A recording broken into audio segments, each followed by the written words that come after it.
Okay, we are officially live. Hello, everybody.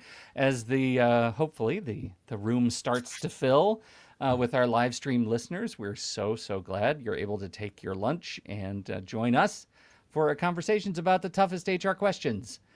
Don't forget if you're watching in YouTube or um, YouTube or our YouTube channel, please ask us your questions. We'll take your questions. They'll come right into us, and we will be able to answer them live as we get to the end of our conversation.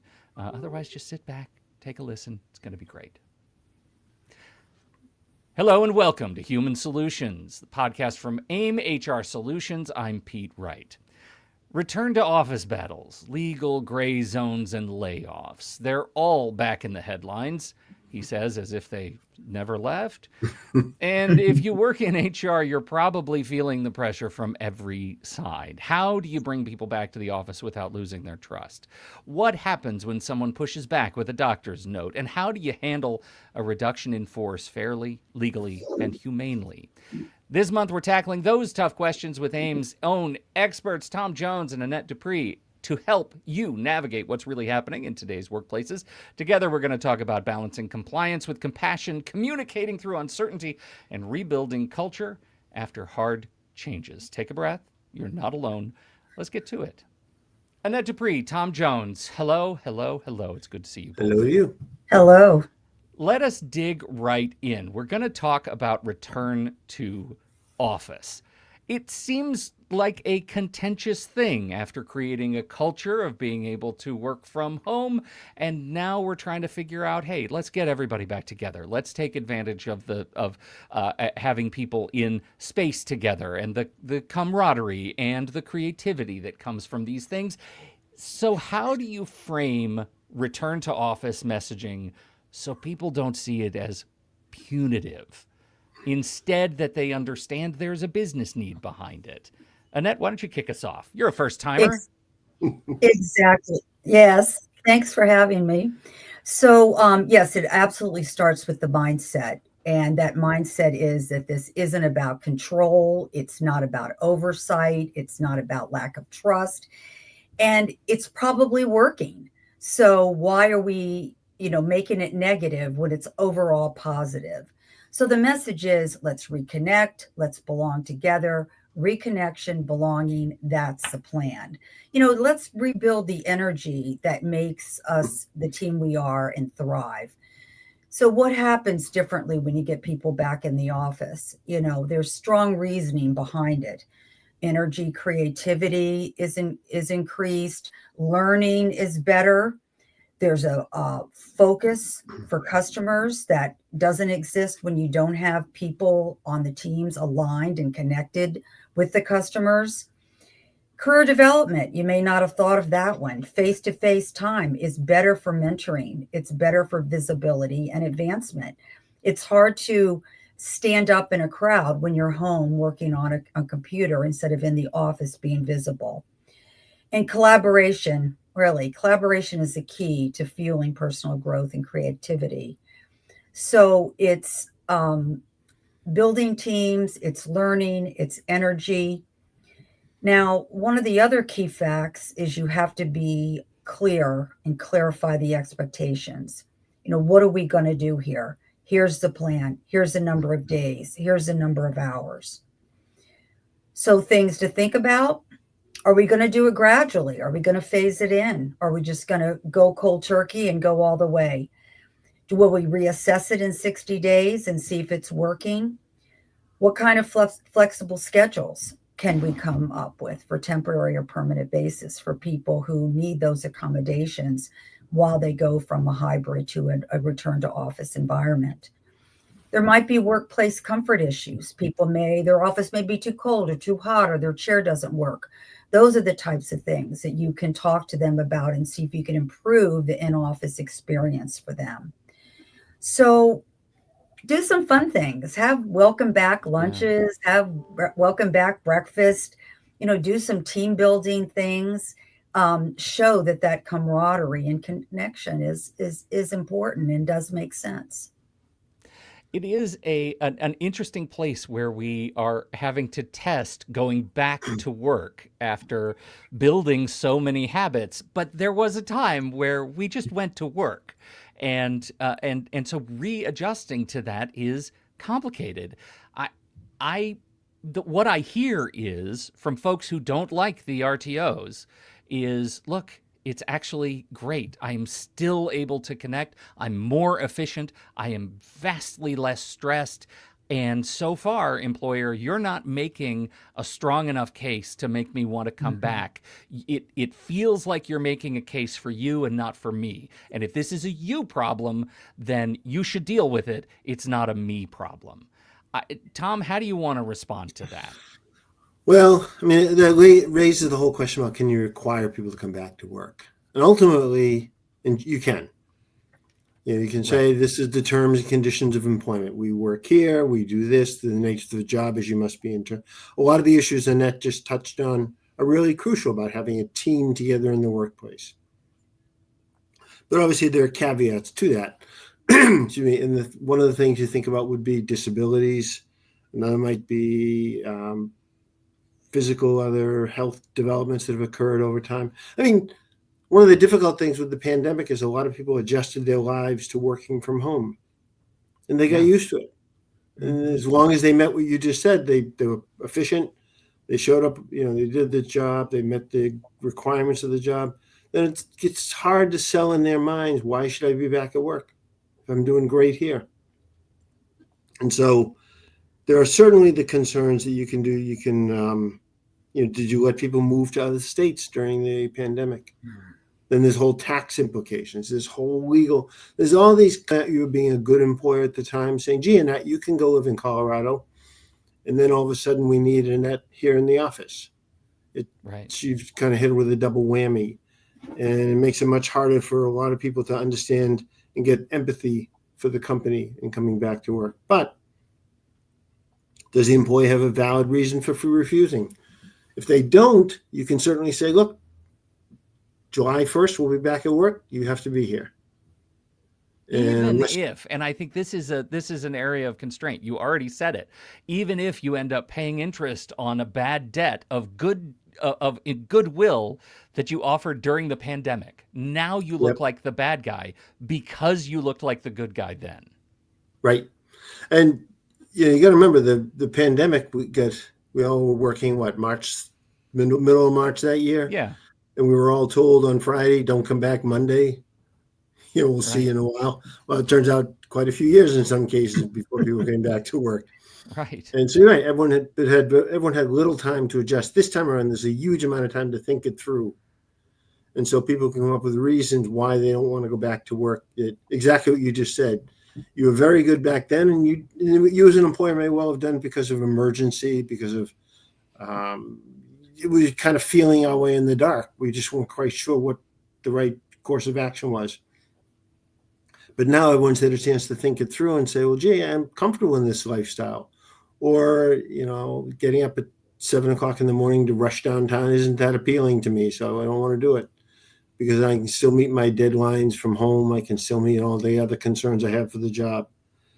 But if someone's going to say, if you're going to terminate people because if you don't come back to work, we can terminate you, it's going to play out badly on the social media side, potentially. Mm-hmm. But companies can do it. I mean, you told me in 2021 that I could leave Massachusetts and move to Nevada. And I got a great deal on a house in Nevada. And now I've just been working swing time zone, and it's fine. I'm really fine. Right. You're telling me you're going to fire me now because I won't move back to Boston? I know. That's the really difficult part of this whole situation because, they can't afford a house back here again. Right. Relative to what they gave up. And legally, yes. Unless there's some disability or some other related reason as to why they can no longer work in Massachusetts, why they can't come back to work. But in general, the answer is going to be, I want to ask. Yes, that's a hard message. So I'd leave HR to do that message. Yeah, it's just looking at Thanks, how you're kicking the can down the street a little bit, exactly. Tom. So I just want to ask for the recommendation, because as you're walking this line, Annette, I come to you and I say, I'm in Nevada and I'm not going to move back to Boston. Your choice from an HR perspective is to say, okay, we made that decision and we're going to let you live in Nevada for the duration of your contract or as long as you work here. Or I'm sorry, we can't do that. What do you recommend organizations consider when making that call? Well, I guess my first reaction is I would hope that they thought that through a little bit at the beginning to say, okay, Henry, if you move to Nevada and we come back to work, you're going to have to come back here. I mean, Yeah. I would hate to think that a company would require, particularly the technology companies, they have people all over the world, literally, Right. and they're not going to go back to return to the office. So I hope that the people who are out of state or in other countries as well are outliers and very different from people who just still stayed in the area but want to work from home. Okay. Let's talk then about medical documentation. We have answered questions, I believe, about medical documentation on the show in the past, but this one is a little bit more specific. What if employees provide medical documentation to work from home? And I'm assuming in the context of this return to work scenario, what do you recommend HR teams do to evaluate this situation? Tom? Well, you want to certainly make sure they have the up-to-date job description, because it may well turn out that Pete's job is no longer doing A, it's now doing B and C. It's just morphed because of technology, because of spatial limitation, whatever the reason might be. It no longer is the same as it was previously. So therefore, we want to make sure you have the new job description before you go get evaluated by a medical professional. And so assuming that's the case, you do have an up-to-date one, then you begin the interactive dialogue required under the Americans with Disabilities Act. Okay, can you meet? Can you do part-time? What can you do? How many hours can you do a week? Where, what's the actual limitations? And it strikes me as a little incredulous to think that a job must be done from home in most cases. And the mere fact, because of some medical conditions developed while you were working at home, or that wasn't there already in 2020. And there may be some cases where it did happen, where someone has a medical condition that's developed in the last few years, and they no longer can work because they can no longer drive a car, they can no longer walk, whatever it might be. That could well be true. But you also want to think about what's the business do? If you've been able to work from home for years, maybe that's an argument that makes it much harder for you to sell that with your employee.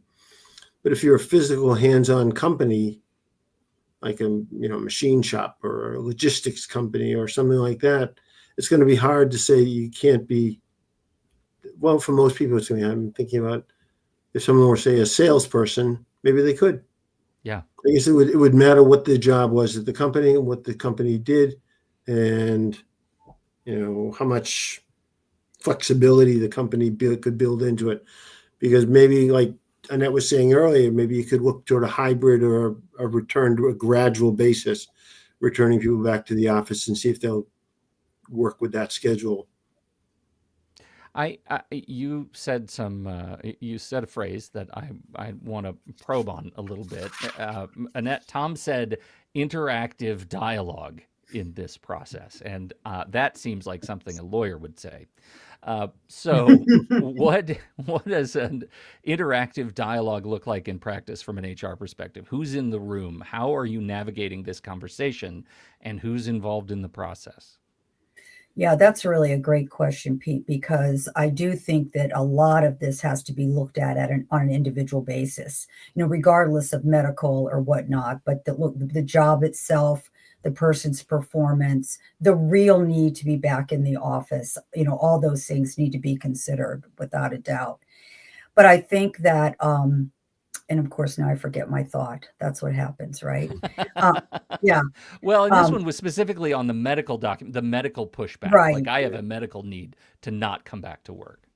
Yeah, I think Tom said, I think that's going to be pretty hard to prove overall. But the interactive dialogue has who would be involved. Well, not just the manager and the employee, but someone in leadership in HR or someone guiding the return to work process. Maybe it's even an operations person that should be involved in that dialogue with the person to work through their individual situation. Now, you've got to be somewhat consistent, but you also want to be fair. The biggest issue that comes up in my mind, Pete, is the work from home mothers who can't afford childcare, or who can afford childcare, not just mothers who work, but families can't afford it. And that really creates an issue when, they're going to have a great loss of income to a daycare facility, if that's even possible. Those are the really tough ones. I think overall for returning to work, or like you said earlier, a lifestyle has been put together for years, and just dropping that is not easy at all. It's difficult for HR, it's difficult for leadership, and it's difficult for the employee. Yeah, it's one of those things that sort of leads into our next question, which is, around, I think a forced sort of, or circumstances force us to do a reduction in force, right? And these are part of those conversations. So how do you navigate the criteria? How do you document the criteria that you use to produce a reduction in force that you can live with? Yeah. Go ahead, Tom. Sorry. This is one of these things you want to be proceeding with very careful steps. Mm-hmm. You want to look and say, all right, it may well be we no longer need the staff. We found out during the work from home situation, we no longer need the number of people we had. Right. Or we no longer need that department because that department no longer performs a function that's crucial to the company. That may well happen, in which case that's a much more easily defendable reduction in force or layoff, where you said this is no longer necessary. The job is not essential to our business. Therefore, we can separate ourselves from those employees. Alternatively, if you had if I'm going to bring Annette back to work, but she's had great reviews for the last 5 years, she's done a hardworking job, done all these great things. She says, I can't come back to work full time, and I lay her off. That looks bad. And it raises all sorts of, could I lay her off? Yes. The answer is ultimately I could lay her off, but she could contest that. She'll get unemployment, and she may well give a bound foundation for discrimination lawsuit based on any one of a number of protected classes. And so I want to know that it's some valid basis for doing what I was doing that impacted the direction of the company, rather than just my peek at her not coming back to work when I wanted her to. It sort of begs the question, what is the right balance between objective metrics and utility to the company and fallible human judgment? True. Right. That's the big problem, because I think particularly when we get these types of calls on the helpline, one of the most common mistakes people make is they just want to use this opportunity to get rid of people. The people that are a pain in the neck, the people that ask too many questions, the people who have attendance problems, those people that you really can't, or you haven't disciplined in an appropriate way to do a normal termination, or, exit them out of the company. But there's a lot of risk in that, because like Tom said, you've got compliance issues, and the impact on decision-making in the organization can be very severe. So if you're eliminating a function, again, as Tom mentioned, a function, or we no longer are going to have that customer or have that job available, that's straightforward. But you need to have criteria. You need to have good business reasons or rationale as to why you're doing this. It needs to be authentic, and people need to see that, and not see that it was a random personality test, or now granted, there are layoffs created to terminate people that you haven't taken care of. That's an old HR issue. But is it financial necessity? Are you restructuring? Is it strategic realignment? That's the new thing, strategic realignment. We're not going to have vice presidents anymore. We're going to have leaders or whatever. But you've got to have that rationale as well as good criteria, and avoid subjective inconsistent measures like attitude or fit. It won't serve you well. What kind of exposure do we need to be aware of that could hit us from mismanaging the reduction in force sort of announcement or timeline?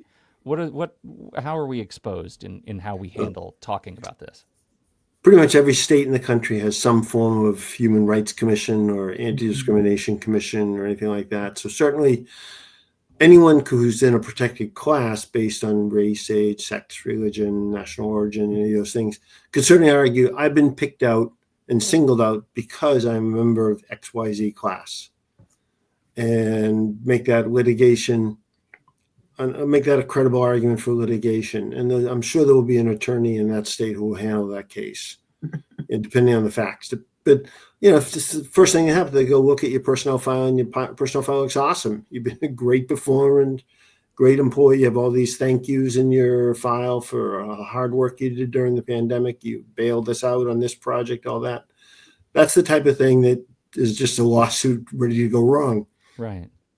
So there's legal issues that could show up. Then there's also, you think of social media, which companies, like, people start trashing the company saying, I worked hard there all these years. This is the thanks I got. Sure. That stuff that spreads very, very quickly, depending on the organization. Yeah, depending on, exactly right. I don't know. Annette may have different thoughts too, other thoughts too, other ways that the company could handle this issue internally, or it could backfire on the company internally. Yeah, I mean, you do need to be very careful. And I think before you even move forward with your plan, you sit down and look, is there any disproportionate impact? I mean, on things, age, gender, race, all the things that you should be thinking about, and go back and correct your criteria and your communication. People are sitting there, they're thinking, am I next? What's going to happen? So, and we'll talk about that. I think today is the communication so important, as well as the legal side of things. Well, and I think now's a good time to do that, because I think there is a certain, or I guess I asked the question, what is the responsibility of organizations to ensure that employees involved in reduction in force feel taken care of? And that includes things like making sure they are heard, and making sure that the elements that go into them being laid off, like retraining potentially, upskilling, whatever you need to do, what is the responsibility of the organization, and is there legal exposure there too? Tom? Probably less legal exposure, but certainly responsibility. So I invite someone back to work, and I could assign them a mentor, for example, who might offer them a new career opportunity, or a chance to move up in the corporate hierarchy, in the office hierarchy. And that may be a very positive thing, because that's an enticement to come back to work. It's also a benefit down the road. It's something over the long term that could be a real future for that person. So that's certainly an option. Yeah. And to have some sort of career, something that will enhance me as an employee within the organization, is something that may make difference. And also suggest the fact that senior management in HR is actually thinking about what this means for me. They're not just saying, get yourself back here and do your job. They're actually saying, here's a career opportunity. And that may be true, especially if some people can't come back to work. I should just say, our dear triad, Annette, something I saw a shake of the camera, and then Annette was gone. I don't know where she went, but if and when she comes back, we'll bring her back into the conversation. For now, Tom, I've got more for you. You already mentioned anti-discrimination notices, but we haven't talked about a couple of other key things. Again, from a legal perspective, what is a WARN notice?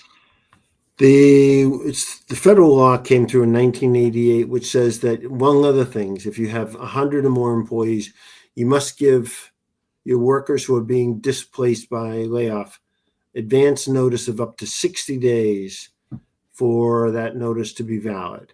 I mean, for that layoff to be legal under the federal law. So you have a company, it's going to be larger companies, typically at least 100 plus employees. They decide they're going to do a layoff and they say, okay, so is it now? It's early October. So January 1st, Sure. we'll be doing a layoff. Oh, and that's back. Yes. January 1st, we'll be doing a layoff, and we give you 60 days advance notice for that. The presumption there in part is that you won't, as an employee, you'll be thinking about your future. You won't go out and buy a house. You won't go out and buy a car. You'll be more cautious in how you'll make decisions about your financial future. So that only applies to companies of 100 or more. So most companies less than 100, which most are in this world, are not going to have an advance notice law that protects them. Okay. They're just going to say, we hope the company will do the right thing. And in most cases, they will do the right thing, but they don't have to give that much advance notice of a layoff. And to what degree are severance discussions included in this layoff discussion? Particularly Not too much anymore.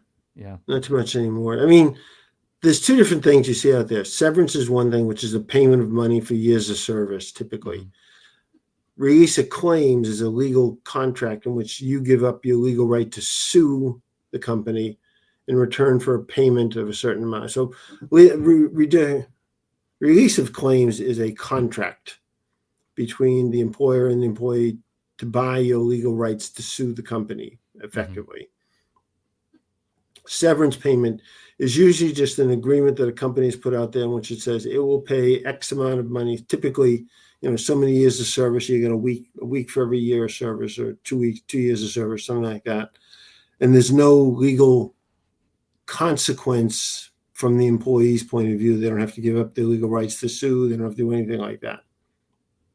Okay. So it happens, but in companies made, so if a company says we're going to be laying off all these people and it turns out they're all over 50 years old, yeah, maybe it's worth, we'll just offer a release of claims to them all. Yeah. Yeah. I regret that Annette is trying to come back, but is not back, because this last question, I think she's got some thoughts on, but I know you do too. And so I want to offer it to you. Oh, hello, Annette. Perfectly Sorry, back on time. I'm on the ocean and the wind knocked out the internet. So my apologies. Oh, I had terrible time getting back in. My God, what luck, Well, huh? your timing is great. I have just one more question, and I think you're gonna love it. After a reduction in force, after a layoff, even a strategically well-calculated layoff, what do you do to rebuild a culture after a layoff, after it has been essentially torn asunder and you lose important people, friends, colleagues, positions, functions? How do you rebuild trust and confidence in leadership that had to make this decision? Annette, I'd like you to start just in case something horrific happens to you in the meantime. There you go. Lest I blow away again. Yes. Well, absolutely. That's one of the hardest, but a very important leadership challenge. That question was posed to me multiple times. And in some days I felt like you just can't do it. It's just impossible to overcome the impact of all that. But of course, that's not true. As I'd mentioned briefly earlier, I think the most important thing companies need to do is to acknowledge the impact of what happened loudly, transparently, regularly. It's over. The layoffs are done for now. We don't anticipate anything more. So people aren't sitting at their desks waiting to be the next one called in to lose their job. So many don't do that, and they're afraid to say it won't happen again. But there's a way to say it, that you're setting expectations realistically, but giving people a chance to drop their shoulders and get back to work. Like you said, Pete, the fear and mistrust are going to linger. So if you're demonstrating transparency, you're encouraging people to talk without the fear of retaliation, following through on the promises, not acting a month later like it never happened, and continue holding forums and allowing people to talk about the emotional toll, both with their managers and in group settings. I'd revisit the company's mission and values and goals and talk about how the layoff happened or reduction in force happened, and where the company's going and how it's connected. And then remind people this is why we did it. This is why this good thing is happening to us in the company. So reconnecting is not just parties and social events, but have purpose-driven conversations with people. Revisit workloads with employees, those that have burnout, thinking they have new responsibilities they didn't have before. So they let all these people go and then they dump their work on me. That's not unusual either. So, talk about that, talk about recognizing people, sort of, I call them culture shout outs, saying so-and-so did this.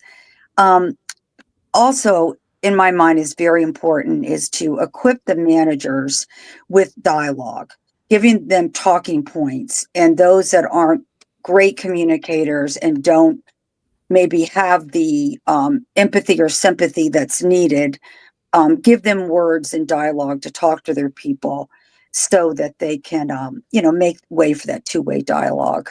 Sure. So those are my most prominent thoughts. Well, you said something that I just want to poke at. I know we're running just a skosh long, but I just want to make sure this is out because I think this is something that what I have heard many organizations miss.